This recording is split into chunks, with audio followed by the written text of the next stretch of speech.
قرض لے کر قربانی کرنے کا شرعاً کیا حکم ہے؟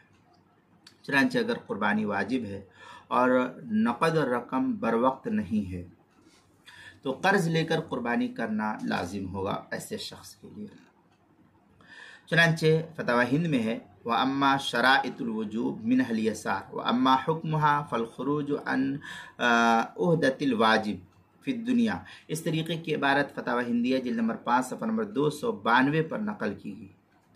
دوسری صورت یہ کہ اگر قربانی واجب نہیں ہے، کسی کے پاس پیسہ نہیں تھا، اس کے ذمہ قربانی واجب نہیں ہے، تو قرض لے کر قربانی کرنا بہتر نہیں ہے، بہتر کیا مناسب بھی نہیں، ٹھیک بھی نہیں۔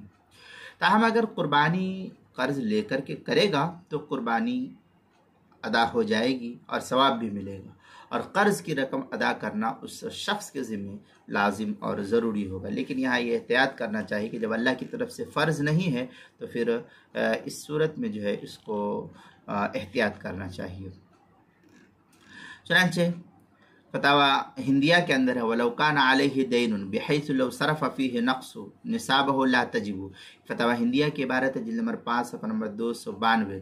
آگے ہے در مختار شامیہ میں وَفَقِيرُ الشِّرَاحَ لَهَا لِوُجُوبِهَا عَلَيْهِ حَتَّى يَمْتَنِعَ عَلَيْهِ بَيْعُهَا۔ در مختار مع رد المحتار جلد نمبر 6 صفحہ نمبر 321۔ البحر الرائق جلد نمبر 8 صفحہ نمبر 168۔ فتاوی ہندیہ جلد نمبر 5 صفحہ نمبر 285۔